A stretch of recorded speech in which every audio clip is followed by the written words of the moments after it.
नमस्कार शेतकरी मित्रांनो, स्वागत आहे तुमचं हवामान अपडेट्स या यूट्यूब चॅनलवर। तर मित्रांनो, पुढील 2 ते 3 तासामध्ये 20 जिल्ह्यामध्ये ढगफुटी सदृश पाऊस होणार आहे। तर 5 ते 10 जिल्ह्यांना रेड अलर्ट देण्यात आलेला आहे। तर मित्रांनो, संपूर्ण आढावा आपण या व्हिडिओमध्ये जाणून घेणार आहोत। तत्पूर्वी तुम्हाला एक विनंती आहे, तुम्ही व्हिडिओ पाहतायत परंतु चॅनलला सबस्क्राइब करत नाहीत, तर चॅनलला आत्ताच सबस्क्राइब करून घ्या व व्हिडिओला लाईक नक्की करा।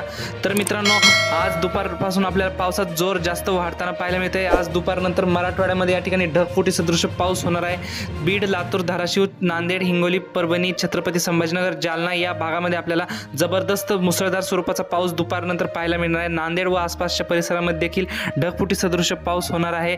तसेच परभणी, गंगाखेड, पाथरी, शेलू, माजलगाव या भागामध्ये देखील जबरदस्त मुसळधार पाऊस आपल्याला ढगफुटी सदृश हा पाऊस असणार आहे। तसेच हिंगोली, जिंतूर, वाशिम, पुसद, उमरखेड, यवतमाळ या ठिकाणी देखील, अकोला, अमरावती, नागपूर, चंद्रपूर, भंडारा, गोंदिया, यवतमाळ या भागात देखील आपल्याला मोठ्या प्रमाणात पावसाचा जोर वाढताना पाहायला मिळतोय। अकोला, अकोट या भागामध्ये देखील आपल्याला ढगफुटी सदृश पाऊस पाहायला मिळतोय।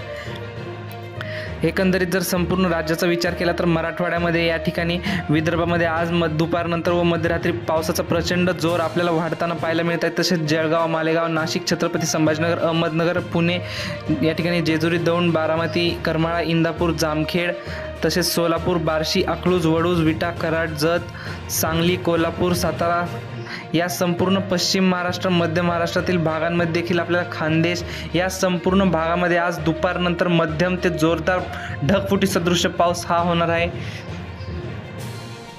तसेच कोकणपट्टीच्या भागामध्ये देखील रत्नागिरी, रायगड, सिंधुदुर्ग, राजापूर, सावंतवाडी या भागात देखील जोरदार स्वरूपाचा पाऊस आपल्याला आज दुपारनंतर व मध्यरात्रीतून पाहायला मिळणार आहे। आपल्याला आज दुपारपर्यंत मुसळधार स्वरूपाचा पाऊस होणार आहे। तर मित्रांनो, ही होती हवामानाविषयी छोटीशी माहिती आवडल्यास आपल्या चॅनलला सबस्क्राईब नक्की करा। धन्यवाद। तर भेटूयात पुढच्या व्हिडिओमध्ये।